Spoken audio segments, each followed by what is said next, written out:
Student, अब तक total 4 property we already discussed और मैंने आपको साथ में वर्कशीट भी भेज दी है। बहुत सारे स्टूडेंट हैं जो रेगुलर लेक्चर देखते भी होंगे और उनकी वर्कशीट का सबमिशन भी मुझे मिल रहा है और उनकी क्वेरी भी आ रही है। लेकिन अभी भी बहुत सारे स्टूडेंट ऐसे होंगे जो ये शेड्यूल है उसको शायद फॉलो नहीं करते होंगे। तो मेरी रिक्वेस्ट है पेरेंट्स से भी है कि आप रेगुलर लेक्चर जो है वो क्लासरूम का ही लेक्चर है, कीप इट इन माइंड, और इमीडिएटली आपको उसकी वर्कशीट जो है उसको भी लिखना है। उसमें जो क्वेश्चन है दैट इज कॉन्सेप्चुअल क्वेश्चन, जो नॉर्मली मैं क्लासरूम में भी देता नहीं, तो आपको बेनिफिट बहुत मिलने वाला है। ठीक है, अब टोटल जो 4 कॉलिगेटिव प्रॉपर्टी है उसके नेम आपको क्लियर होने चाहिए। Not vapour pressure, first one is relative decrease in vapour pressure, second is elevation in boiling point, third is depression in freezing point and the last one is osmotic pressure of solution. ये चारों property का mathematical form क्या है वो clear होने चाहिए।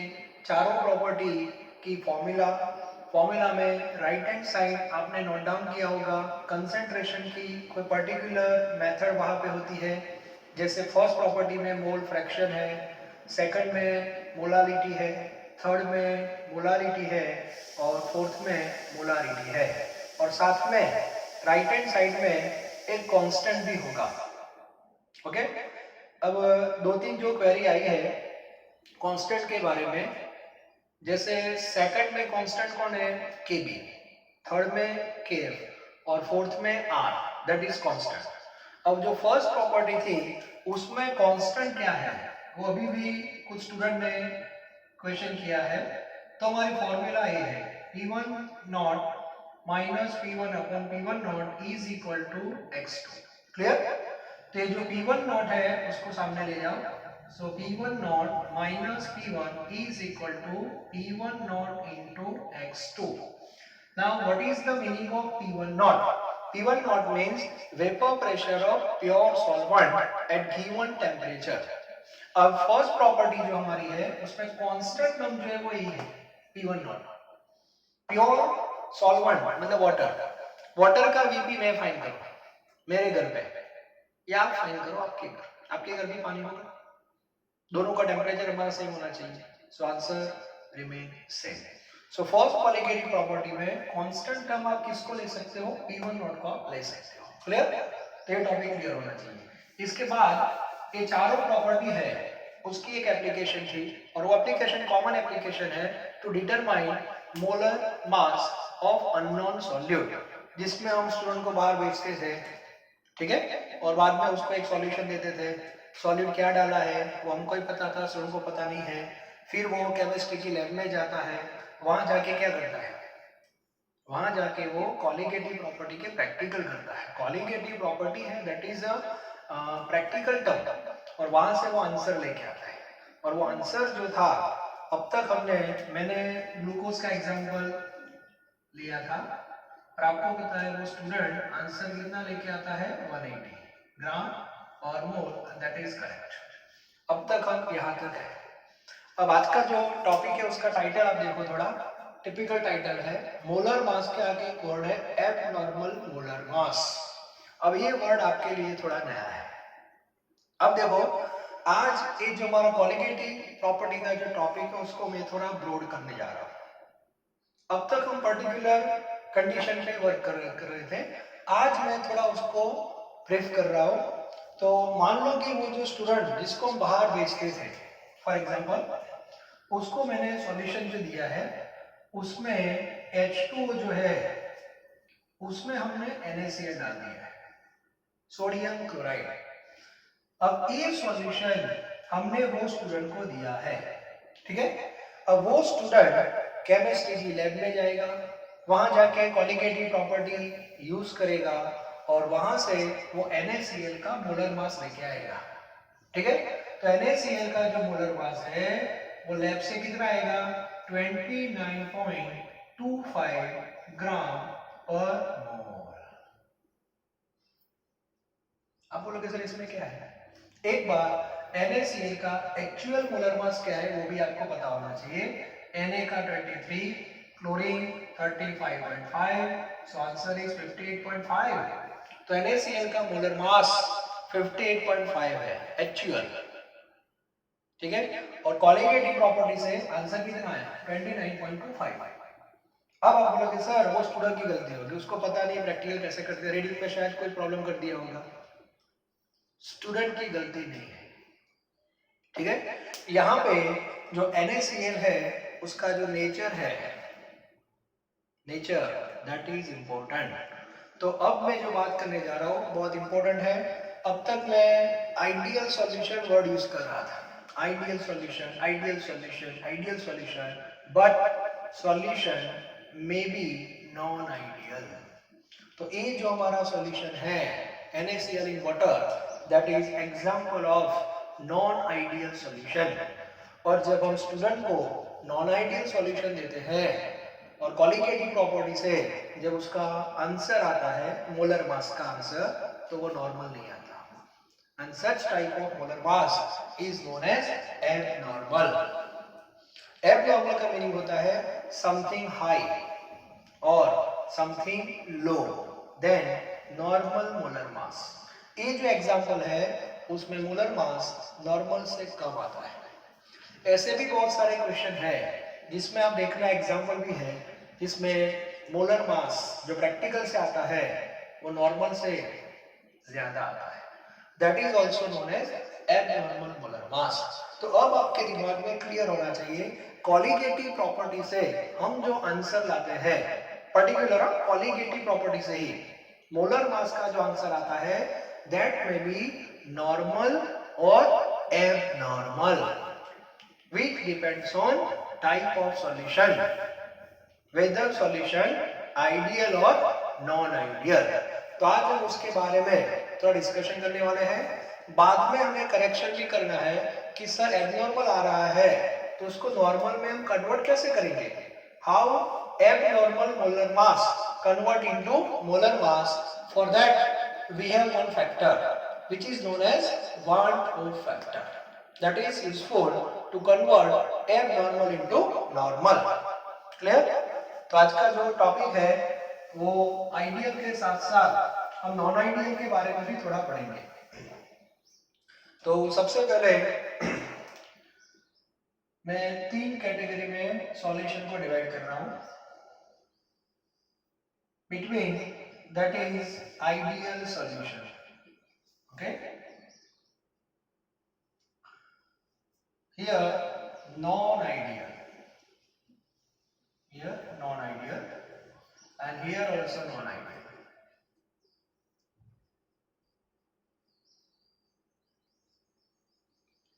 Now see in this category, so here we have to take example NaCl in water, NaCl in water, ये example है हमारा, ठीक है।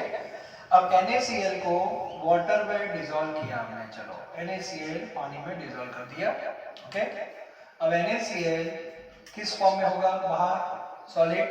अब आपने NaCl कितना मोल डिसॉल्व किया, for example 1 mole, and 1 mole means 58.5 gram. Why? NaCl का मोलर मास है actual 58.5 gram per mole. It means 58.5 ग्राम आपने एक्चुअली डिसॉल्व किया, तो नंबर के हिसाब से कितना हुआ, 1 मोल, और 1 मोल मींस 6.022 10⁻23 मोलेक्यूल्स। लेकिन वो हम काउंट करके तो डिसॉल्व नहीं कर सकते, रियल में हम मास मेजर करेंगे कितना, 58.5 ग्राम पानी में डाल दिया, 58.5 दैट इज मास, मास मतलब मोल कितना, 1 मोल, नंबर कितने, 6.022 10⁻23, mole concept must be clear. अब यहाँ पे जो NaCl है वो किस फॉर्म में है, NaCl पूरा जो है दैट इज मोलेक्यूल, ये भी याद रखना। मतलब आपने 1 मोल मोलेक्यूल पानी में डिसॉल्व किए, 1 मोल मोलेक्यूल 58.5 ग्राम, दोनों का मीनिंग सेम है। Now what is the nature of NaCl? So during NaCl dissolve in water, we know NaCl convert into Na plus and Cl minus, and this phenomena is known as dissociation. Equilibrium chapter में हमने पढ़ा था dissociation and ionization. Okay, so if you dissolve salt in water, then phenomena is known as dissociation. So here we have to mention this word dissociation. And during dissociation, what happened? So in that case, now Na plus is known as ion, and Cl minus also known as ion. Okay, अब मुझे बताओ आपने dissolve क्या किया था? Molecule.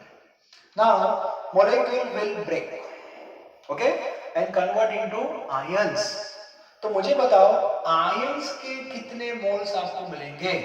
So according to stoichiometry, we know stoichiometry, NaCl convert into Na plus and Cl minus 1:1:1.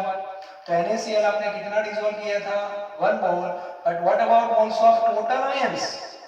Total ion 2. So what is the proportion? That is 1:2. It means here 2 mole ion, 2 moles ions produced. तो question है कि आपने 1 मोल molecule dissolve किया था, clear? लेकिन अंदर due to nature of NaCl what happened? It converts into 2 moles ions. Now tell me what about mass? Before dissolving, 1 mole molecule that is equal to 58.5 gram. Clear? After dissolving, mass remains same. Mass तो वही रहेगा. Na plus और Cl minus की size छोटी हो गई, लेकिन मास जो था वो तो NaCl का टोटल तो वही रहेगा. कितना? 58.5 ग्राम. मतलब बिफोर डिसॉल्विंग 58.5 ग्राम जो था वो 1 मोल मोलेक्यूल का था. After dissolving 58.5 gram, that is equal to 2 moles ion, and ion जो word है that is name of particle. Ion, that is name of particle. Okay, so during dissociation number of particle increases. आप ऐसा बोल सकते हो due to dissociation. अब ये solution जो NaCl का जो सॉल्यूशन है उसको हम केमिस्ट्री की लैब में ले जाते हैं, क्लियर? और ये सॉल्यूशन जो है उसमें हम कॉलिगेटिव प्रॉपर्टी अप्लाई करते हैं. कॉलिगेटिव अप्लाई करना मतलब क्या? दो एक्सपेरिमेंट करना, सॉल्यूट, सॉल्वेंट, सॉल्यूशन, डिफरेंस लेना, फॉर्मूला में डाल दो, मोलर मास को सब्जेक्ट बनाओ, दैट इज एप्लीकेशन. ओके, अब कॉलिगेटिव प्रॉपर्टी जो है, कॉलिगेटिव प्रॉपर्टी का मीनिंग अब क्लियर होना चाहिए. Colligative property CP depends on number of particles of solute. Here I mention number of particle, not molecule, not ion, particle. And particle may be ions, molecules, और अभी आपको पढ़ना बाकी है डायमर, ट्राइमर, ये सब होते हैं. पार्टिकल के 3 टाइप होते हैं बेसिकली, ठीक है? तो कॉलिगेटिव प्रॉपर्टी को इंटरेस्ट किसमें है? नंबर में इंटरेस्ट है, not interest in size. Okay, तो यहाँ पे क्या हुआ आप देखो, ये 58.5 ग्राम जो है that is equal to 2 mole ions. Okay, अब मोलर मास का यूनिट क्या होता है? What is the unit of molar mass? Gram per mole. पर मोल मींस 1 मोल. तो ये सॉल्यूशन जब हम लैब में ले जाएंगे तो अकॉर्डिंग टू मैथमेटिक्स 2 मोल जो है, 2 मोल आयन दैट इज पार्टिकल, इसका कितना हुआ? 58.5. तो 1 मोल का कितना होगा? That is 29.25. 29.25 ग्राम पर मोल. तो क्वालिटेटिव प्रॉपर्टी जो आंसर दे रहा है वो इस बेस पे दे रहा है, ये रिलेशन के बेस पे दे रहा है. ये रिलेशन के बेस पे नहीं. आपने कितने मोल डिसॉल्व किए डजंट इंपॉर्टेंट, उसमें से कितने पार्टिकल प्रोड्यूस हुए that is important. And particle में भी this one. Okay, so in that case this is dissociation phenomena. In that case type of particle is ions. तो यहाँ जो मास था हमारा that is equal to ions. So 58.5 है वो 2 मोल का है तो 1 मोल का कितना होगा हाफ हो जाएगा. तो कंक्लूजन क्या निकल का है टॉपिक का, जो मोलेक्यूल 2 आयन देता है, क्लियर, जो मोलेक्यूल 2 आयन देता है उसका प्रैक्टिकल मोलर मास नॉर्मल से हाफ हो जाएगा. जो मोलेक्यूल 3 आयन देता है उसका practical molar mass divide by 3. Clear? So such type of solution is known as non-ideal solution, undergoes dissociation. So this is one example. Clear? अब ये जो abnormal molar mass है, see this is less than normal. Normal कितना है 58.5 and this is less than normal and which is known as abnormal molar mass. अब इसको normal में कैसे कन्वर्ट करना है वो बात में देखते हैं, ठीक है. अब दूसरा एग्जांपल लेते हैं नॉन आइडियल का. Now another example, that is CH3COOH in benzene, not in water, acetic acid in benzene. So here opposite to dissociation occur and that is association. तो यहाँ पे जो फिनोमिना होगा that is association. एसोसिएशन का meaning क्या होगा? Association में जो मॉलिक्यूल्स होते हैं जब सॉल्वेंट के कांटेक्ट में आता है, सो 2 molecules 3 molecules combine together and form dimer trimer respectively. So in that case acetic acid undergoes association and form dimer. अब डाइमर फॉर्म कैसा है वो देखो. Structure of acetic acid CH3 C double bond O and here OH. Another molecule CH3 C double bond O and here OH. Now this hydrogen that is delta plus and this one is delta minus. So between these two, which bond? Intermolecular H bond. And H bond is a strong physical bond. And due to this phenomena, this structure is known as dimer. And dimer that is a type of particle. तो particle थोड़ा बड़ा होगा like elephant. Okay, so particle may be ion, sometimes may be dimer. That depends on dissociation or association. अब आप सोचो इसमें क्या होगा. अब ये solution acetic acid in benzene CH3COOH benzene, ये सॉल्यूशन जब हम केमिस्ट्री की लैब में ले जाएंगे और कॉलिगेटिव प्रॉपर्टी का हम क्या करेंगे यूज करेंगे, तो मोलर मास का जो आंसर आ रहा है वो कितना आता है वो चेक करते हैं. तो सबसे पहले आपने डिसॉल्व कितना किया लाइक दिस 1 मोल. तो यहाँ पे आपने 1 मोल एसिटिक एसिड डिसॉल्व किया, मतलब 1 मोल मॉलिक्यूल डिसॉल्व किए. 1 मोल मींस 60 ग्राम. एसिटिक एसिड का मोलर मास है 60 ग्राम पर मोल. तो 1 मोल डिसॉल्व किया इट मींस 60 ग्राम आपने डिसॉल्व किया. Clear? Okay. Now what happened in benzene. अब बेंजीन में क्या हो गया, all molecules like this combine together. तो दो मॉलिक्यूल ऐसे कंबाइन हो रहे हैं. ओके, फॉर एग्जांपल आपने 100 मॉलिक्यूल डिसॉल्व किए, 100 मॉलिक्यूल, तो ऐसे कपल कितने मिलेंगे 50 आप हो जाएंगे. ओके, तो 100 मॉलिक्यूल आपने डिसॉल्व किए तो डाइमर कितने होंगे 50. तो आपने 1 मोल डिसॉल्व किया, 1 मोल डिसॉल्व किया तो एसिटिक एसिड डाइमर कितना देगा 0.5 mole, half 0.5 mole dimer form and that is equal to 60 gram. A mind में सेट हो रहा है. Before dissolving 60 gram equivalent to 1 mole molecule. After dissolving 60 gram is equal to 0.5 mole dimer. Okay, ये relation set हो जाएगा. अब colligative property interested in particle. Okay, and ये particle is dimer. कितने डाइमर है 0.5 ही है और मोलर मास का यूनिट तो क्या है पर मोल. तो यहाँ पे रिलेशन क्या आएगा according to maths.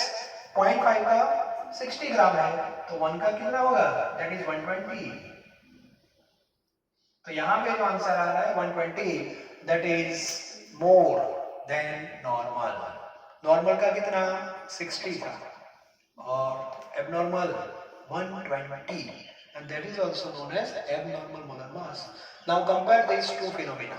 Both are non-ideal, but one category undergoes dissociation, another category undergoes association. During dissociation, keep it in mind, during dissociation, number of particle increases, and during association, number of particle decreases. Here, type of particle is ions, and here, type of particle is dimer, trimer, whatever. Clear? Here, practical molar mass is always less. Practical means by using colligative property. Okay? Practical molar mass always less than theoretical. And here, practical molar mass always more than theoretical. अब ये दोनों जो answer आ रहे हैं that is abnormal. ठीक है? अब उसका क्या करना है वो बाद में देखते हैं. नाउ बीच में एक कैटेगरी है आइडियल. तो आइडियल में देखो, अब टॉपिक पूरा क्लियर हो रहा है आपका. आइडियल में मैंने ग्लूकोज डिसॉल्व किया था C6H12O6 इन वाटर. ठीक है? चलो ग्लूकोज आपने पानी में डिसॉल्व कर दिया. ग्लूकोज कितना डिसॉल्व किया 1 मोल. ग्लूकोज आपने 1 मोल डिसॉल्व किया. 1 मोल molecule and 1 mole molecule is equal to 180 gram. What is the molar mass of glucose? 180 gram per mole. 1 mole dissolved here means 180 gram. Now what is the nature of glucose in water? Neither dissociation nor association. मतलब आपने 1 मोल dissolve किया तो अंदर क्या मिलेगा 1 मोल ही मिलेगा. मतलब 1 मोल molecule ही रहेंगे. तो here type of particle is molecule in case of ideal solution. इसीलिए मैंने एक कैटेगरी भी यूज की है molecule. तो पार्टिकल है उसके 3 टाइप होते हैं basically. molecule after dissolving, molecule, ion and dimer, dimer, trimer. molecule in case of ideal. ideal का मीनिंग होता है वो सॉलिड जैसा था वैसा ही अंदर है. molecule ब्रेक भी नहीं होता और मोलेक्यूल कंबाइन भी नहीं होते. तो मोलेक्यूल का नेचर एज इट इज ही होगा. तो यहाँ पे आपने 1 मोल डिसॉल्व किया है तो अंदर 1 मोल ही होगा. ओके? तो बाहर जो 181 मोल का था तो अंदर भी 180 ग्राम कितने मोल का होगा 1 मोल का ही होगा. और ये सॉल्यूशन जब हम लैब में ले जाएंगे तो आंसर कितना आएगा same 180 that is equal to 1 mole. तो वहां पे हमारा जो आंसर आता है वो सेम आ रहा है. ठीक है? अब हम टॉपिक को थोड़ा, अब आपको पता चला कि टॉपिक थोड़ा ब्रॉड हो रहा है. तो सॉल्यूशन 3 कैटेगरी के होते हैं. One that is ideal. It means solute neither undergoes association और डिसोसिएशन. ये कैटेगरी. और अब तक हम जो डिस्कशन कर रहे थे थ्योरी का डिस्कशन हो या एप्लीकेशन की जो बात हो वो आइडियल के बारे में था. और इसीलिए आपने नोट डाउन किया होगा मैंने वर्कशीट में जितने भी सम दिए हैं 2-3 मैं देता हूँ प्रैक्टिस के लिए. That is for glucose. इसीलिए मैंने वही दिया था. ठीक है? अब आज के टॉपिक से 2-3 पॉइंट आपके क्लियर हो रहे हैं कि सॉल्यूशन आइडियल के साथ साथ नॉन आइडियल भी होता है. नॉन आइडियल में भी 2 कैटेगरी है डिसोसिएशन एसोसिएशन. इससे भी पता चलता है there are 3 types of particle in solution. One that is molecule, another ion and third dimer trimer. और ये जो कॉन्सेप्ट है that becomes helpful in MCQ. बहुत इंपॉर्टेंट है. कल इसके बारे में हम आगे भी डिस्कशन करने वाले हैं. ठीक है? अब क्वेश्चन आ रहा है कि सर एबनॉर्मल जो मिला उसको नॉर्मल में हम कन्वर्ट कैसे करेंगे. तो उसके लिए हमारे पास एक फैक्टर है and that is Van 't Hoff factor. ठीक है? तो Van 't Hoff factor अब पिक्चर में आ रहा है. एबनॉर्मल क्या है वो क्लियर हो गया. Okay? Now what is the meaning of factor. तो जो भी आंसर आ रहा है लैब से अब उसका करेक्शन करना है हमें. वो गलत नहीं है लेकिन नेचर के हिसाब से ऐसा हो रहा है. तो सबसे पहले आपको जो लैब से आंसर मिला करेक्शन नॉन आइडियल में करना है. आइडियल में तो करेक्शन की जरूरत नहीं है फिर भी फॉर्मूला जनरल है. आपको जो लैब से आंसर मिला that is abnormal molar mass. Clear? So you have to multiply with factor I, then this molar mass convert into normal molar mass. Okay, so you have to remember like this.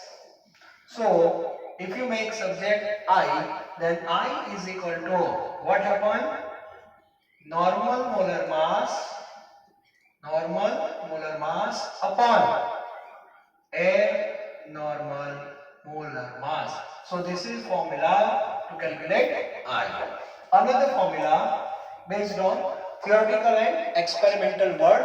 So normal molar mass, you can say theoretical molar mass, जो formula से find करते हैं, and abnormal that is experimental molar mass. तो ये formula से भी आप I find कर सकते हो. And another formula that is based on number of particles. So here number of particles after association or dissociation, and here number of particles before association or dissociation. तो तीन formula आपके पास है. You have to remember this one, but for MCQ purpose all three are important. Now conclusion is in case of dissociation. Now tell me, in case of dissociation what is the value of I? ठीक है, तो सबसे पहले example के base पे जा रहे हैं. NaCl का जो हमने एग्जांपल लिया था that is example of dissociation. Okay, तो यहाँ पे मुझे बताओ नॉर्मल जो हमारा NaCl का मोलर मास था वो कितना है? 58.5. ओके, एंड फ्रॉम एक्सपेरिमेंट, जब मैं एक्सपेरिमेंट वर्ड यूज कर रहा हूँ it means by using colligative property, that is experiment. Okay, तो यहाँ पे जो आंसर आ रहा है वो 29.25 आ रहा है. तो आंसर कितना आया? For example 2, and 2 means in general case 2 means greater than 1. Now you have to remember in case of dissociation value of I always greater than 1. Okay, now another phenomena that is association. In case of association, यहाँ पे जो हमारा example था acetic acid का, उसमें normal कितना था? 60, abnormal 120, that is 1/2. 1/2 means 0.5. It means I always less than 1. And the third case, in case of ideal, theoretical and practical both are same, so answer is 1. ठीक है, तो अब तक हम जो पढ़ रहे थे colligative property, that is totally based on ideal solution. और मुझे पता था आइडियल का I कितना था? 1. और इसीलिए मैंने फॉर्मूला में कहीं पर भी I लिखा नहीं. क्यों नहीं लिखा? मुझे पता था कि आइडियल है और I की वैल्यू कितनी है? 1. लेकिन अब क्लियर होना चाहिए, अब मैं आपको जनरल फॉर्मूला दे रहा हूं and that is applicable for ideal as well as non ideal, and ये जो फॉर्मूला है वही आपको यूज करनी है इन एग्जाम. अब मैं आपके सामने जनरल फॉर्मूला सेट कर रहा हूं and you have to remember this general formula.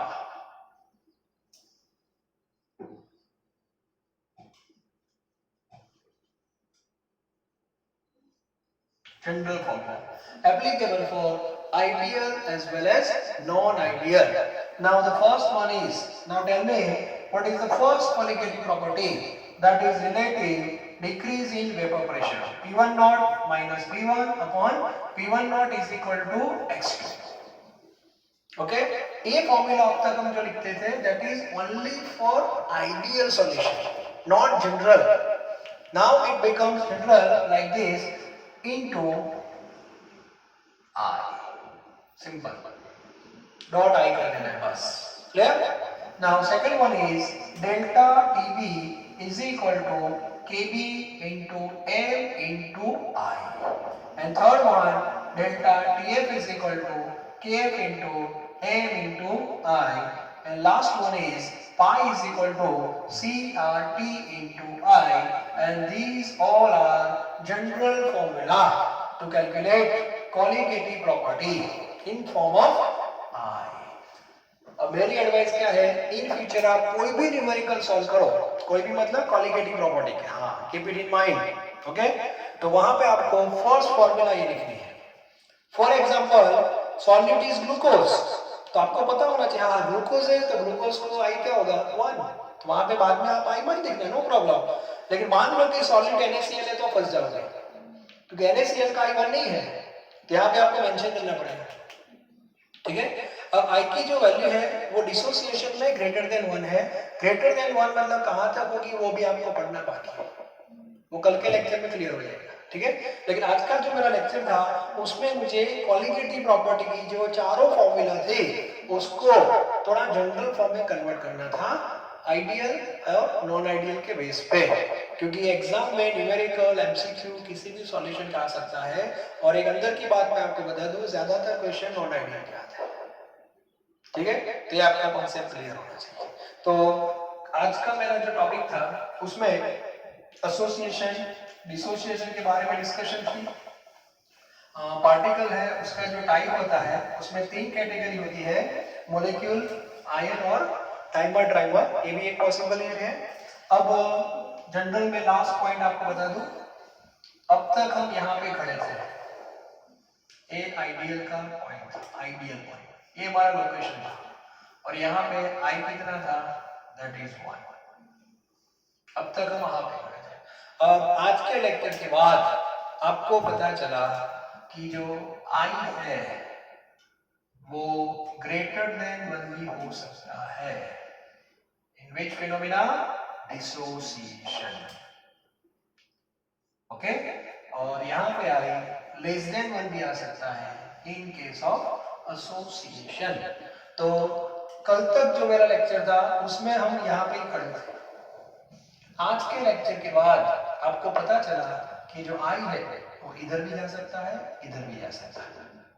Okay, और कल मैं आपको बताने वाला हूँ, कल जो है हमारा लास्ट स्टेज है, आई यहाँ तक जा रहा है ग्रेटर, तो कहाँ तक जाएगा, that is important, and that is maximum value of I. Okay, और यहाँ पे जो आई आने वाला है वो नीचे जा रहा है, लेकिन कहाँ तक नीचे जाएगा, that is minimum value of I. It means in case of dissociation we have maximum value of I.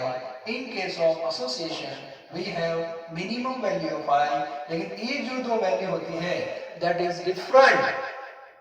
That is different from solute. Solute कौन है उस पर डिपेंड करता है, नंबर 1, और ये जो फिनोमिना है डिसोसिएशन हो या एसोसिएशन वो कितना परसेंटेज होता है उस पर डिपेंड करता है। तो वो टॉपिक हम कल डिस्कस करने वाले हैं। तो कल ये मैक्सिमम क्या है, मिनिमम क्या है वो क्लियर हो जाएगा, तो पूरा आपका पिक्चर क्लियर हो जाएगा। इसके बाद हम न्यूमेरिकल देखेंगे, 2-3 कॉलिगेटिव प्रॉपर्टी के MCQ का मैं आपको फॉर्मेट बताऊंगा, आई को कैसे यूज करना है। तो कल हमारा जो लेक्चर है उसके बेस पे होगा। इन शॉर्ट कल हमारा पार्ट 3 टोटली कंप्लीट हो जाएगा। ठीक है, और सबको ये लेक्चर फिर से रिपीट कर रहा हूं, you have to see all lecture regularly and write all worksheet perfect, clear होनी चाहिए। ठीक है, thank you very very much.